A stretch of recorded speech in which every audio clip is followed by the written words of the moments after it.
Je l'ai rencontré en 80 pour Kagemusha. On cherchait un interprète professionnel pour traduire la conférence de presse à Cannes. Et il y a eu une interview, je ne sais pas de combien de personnes, et finalement c'est moi qui ai été sélectionnée. Peut-être parce que pour le test, on nous a montré une vidéo où Kurosawa parlait, mais il ne parlait pas en fait, il parlait très peu. Et j'ai fait le commentaire en disant mais c'est ridicule, cette vidéo ne nous montre pas Kurosawa parler, il parle de son anniversaire, ça n'a rien à voir avec une conférence de presse. Alors c'est sans doute ça qui a plu. Il fallait avoir peut-être un petit peu de caractère pour que le maître puisse avoir confiance. Donc 3 semaines plus tard, on m'a dit c'est vous qui êtes prise pour aller faire la conférence de presse. Donc je l'ai rencontré une demi-heure avant la conférence de presse. Il m'a dit bonjour, enchanté, et puis c'est tout. Et il est venu pour la sortie de Kagemusha, et là il a demandé que ce soit moi l'interprète, alors que pour Cannes, j'avais été sélectionnée par la Fox, qui était le producteur de Kagemusha. Et là il a demandé que ce soit moi, et après il n'a plus voulu que ce soit personne d'autre que moi comme interprète, en tout cas en Europe. On parlait beaucoup de faits divers. Et les faits divers, la société, l'évolution de la société, il avait une curiosité intense pour tout ce qui se passait au Japon. Et on était en général 3 ou 4, sa fidèle assistante, Madame Nogami, quelquefois sa fille, souvent son conseiller, Monsieur Honda, celui qui a créé les Gojira. Et on parlait à bâton rompu de la société. Et puis un petit peu, j'étais sa première ouverture sur l'Europe parce que c'est un Japonais de l'ancienne époque, il connaissait très peu le monde extérieur et il me posait pas mal de questions sur la politique culturelle en France, la politique vis-à-vis du cinéma. Sur les discussions qu'on avait, je me souviens d'une discussion mémorable sur la peine de mort, par contre, où j'étais absolument contre et lui était pour dans certains cas. Et je me suis aperçue que j'étais la seule à le contrer parce que à la fin de sa vie, il était quelqu'un de tellement important qu'au Japon, on ne critique pas beaucoup, mais je ne parle pas de cinéma, hein, je parle de discussions où c'est vrai qu'il était quand même assez isolé, que pas beaucoup de monde osait le critiquer. Et vraiment, c'était un homme d'une simplicité biblique. D'ailleurs, c'est assez extraordinaire de voir la façon dont il vivait. Ce seul bonheur, c'était d'être en famille avec ses enfants, ses petits-enfants, enfin surtout avec ses petits-enfants, ou alors avec son équipe. C'était son monde à lui, et puis... non, il n'était pas jamais sur un piédestal, non, pas du tout. Alors, à cause de sa notoriété, effectivement, il n'allait pas au cinéma, sinon on le remarquait trop, donc il voyait des films dans des projections, on n'en voyait pas tellement, mais des projections privées. Autrement, il passait son temps à regarder la télé, ou autrement, le baseball, il peignait, et le sumo, il aimait beaucoup le sumo aussi. Donc il regardait, c'est vraiment un homme d'une vie très, très monsieur tout le monde. Mais bon, il aimait aussi quand même énormément lire. Quand il était jeune, il a beaucoup été voir du spectacle No, il aimait beaucoup le No. Il était très très fidèle en amitié, et tous ses amis cinéastes, il leur a fait des pieds et des mains pour les voir, pour trouver du temps pour les voir et pour parler avec eux. Il adorait rencontrer les cinéastes occidentaux. Et par exemple, il citait souvent Jack Lang qui lui disait on est prêt à vous aider, on ferait n'importe quoi pour vous, parce que... Et il demandait pourquoi, il disait parce que la France, parce qu'on vous aime. Et il était tellement heureux parce qu'au Japon, les Japonais avaient une coutume de dénigrer ou de pinailler sur les succès de ses œuvres en disant toujours oui, après les 7 samouraïs, il n'a rien fait de bien. Et c'est faux, enfin c'est faux, il a continué à faire d'autres chefs-d'œuvre après les 7 samouraïs, il a fait des films magnifiques comme Barberousse, y compris Dodescaden qui a été un gros échec au Japon et qui a fait les honneurs de la première page du Monde en 1973 quand il est sorti en France, que les Français ont souvent adoré. Et il aimait beaucoup la France en particulier parce que la France l'aimait. Il se rendait compte que nous on pinaille pas, on l'aime. Un point c'est tout, est-ce qu'au Japon comparait toujours par rapport aux autres. Ah, il est plus occidental que les autres, il fait des films occidentaux. Il ne comprenait pas pourquoi on disait qu'il faisait des films occidentaux. Il disait toujours je suis très japonais, je ne connais que le Japon. Et c'est vrai, il connaissait la littérature étrangère, il connaissait Dostoïevski, qu'il aimait beaucoup. Mais autrement, il était nourri, imbibé de culture japonaise et il n'y a que ça qu'il connaissait.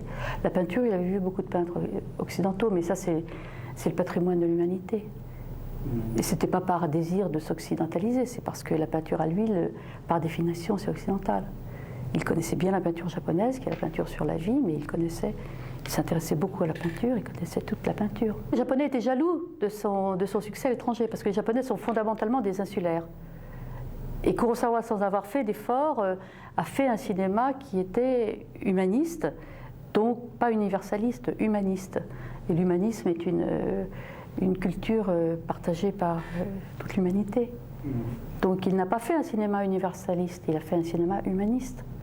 Mais très très japonais, il s'est toujours intéressé qu'à la culture japonaise et il la connaissait très très bien et il était très très respectueux. Il faisait des recherches très approfondies pour tous les sujets qu'il traitait, ce qui lui permettait de dépasser l'époque en général. Non, c'est un homme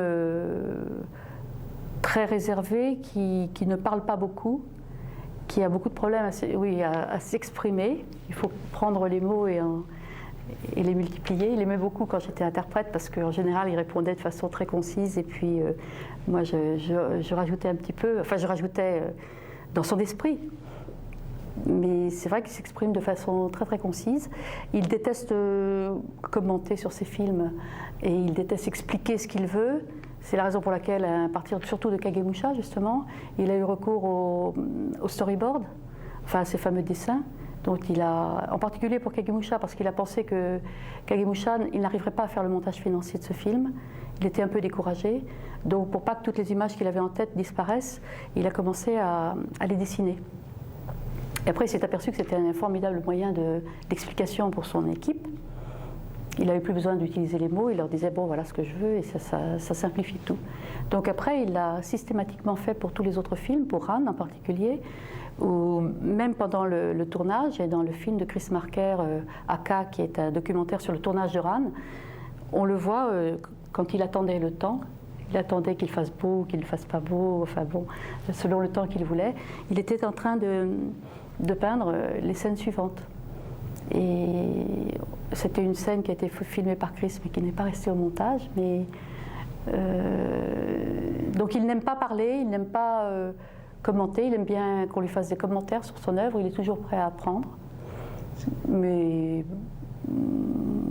autrement, il ne pique pas de colère, mais il est très très exigeant. Il y a une très forte tension sur les tournages.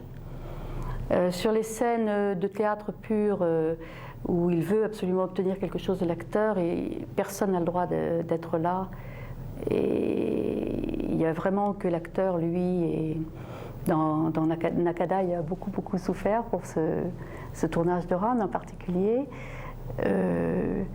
Il a une très forte concentration, je pense, comme tous les cinéastes, et en général, il ne fait qu'une seule prise, deux prises. D'ailleurs, il y a beaucoup de scènes, toutes les scènes de mouvement, il ne peut pas faire deux prises. Donc, il a l'air sévère, mais c'est simplement une énorme concentration.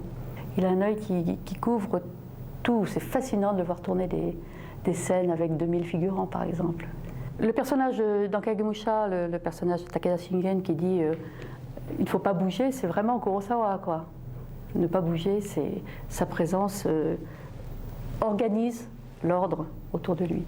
Enfin, j'ai été sur énormément de tournages, je ne l'ai jamais vu piquer des colères. Je sais qu'il peut en piquer.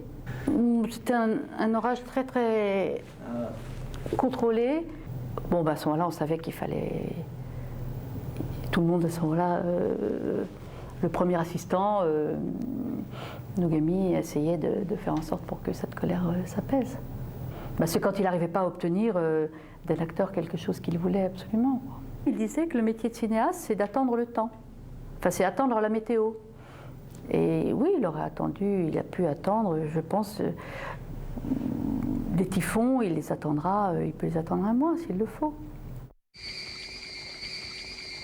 C'était un projet lourd et donc ça a été difficile, mais à partir du moment où on a trouvé Serge Gilmurban, avant lui, il y avait eu plusieurs possibilités, on a rencontré quelques personnes, mais c'est Serge Gilmurban qui effectivement a tout fait pour que le projet aboutisse. Il s'est démené, c'est la première et la seule coproduction franco-japonaise, je crois, à ce jour. Parce qu'au point de vue juridique, avec le CNC, c'était assez compliqué. Et il a fallu le punch et la ténacité de Serge pour mener à bien ce projet. Bon, et puis en face de lui, il y avait un producteur japonais qui était suffisamment souple aussi pour pouvoir... C'était pas toujours facile de travailler avec Serge Kurosawa.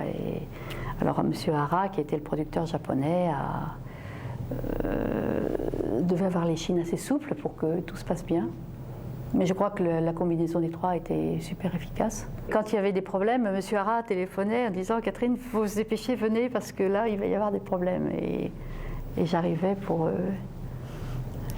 faire rire, pour faire sourire le maître, le faire rire et puis détendre un petit peu. Parce que bon, c'est vrai que je suis occidentale et que... alors je mets sa pensée dans les rails du cartésianisme. Alors quelquefois il disait mais c'est beaucoup trop rationnel tout ce que tu dis. Je dis, oui mais pour se faire comprendre en France il faut que ce soit rationnel et puis ça se passait bien, Les Japonais sont toujours très très flous.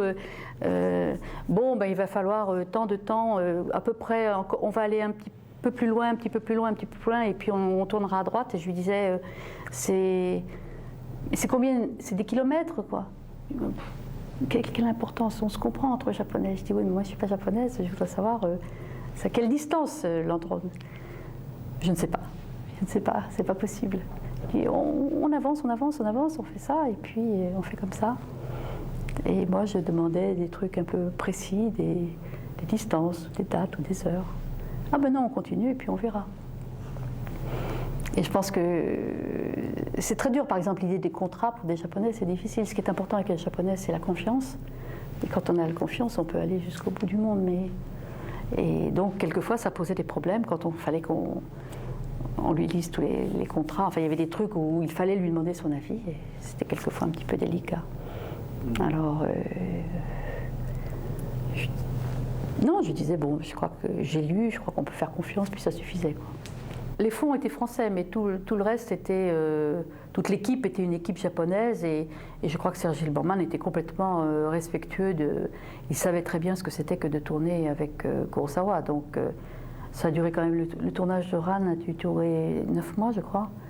Et Serge était tout à fait au courant. Il y avait son directeur de production, Uli Picard, qui était prêt à cela. Enfin, on le savait depuis le début. Kurosawa ne fait pas des caprices. On sait que c'est un homme exigeant et c'était ça le problème. Il y avait vraiment un malentendu. C'est pas un homme qui va embêter le monde pour embêter le monde. Il voulait obtenir quelque chose et il le disait lui-même. Il disait je fais ça pour que tout ce que j'attends on le voit à l'écran et puis finalement il n'a jamais fait de film qui ait fait perdre de l'argent à quiconque. Donc son raisonnement était logique et son exigence était raisonnable.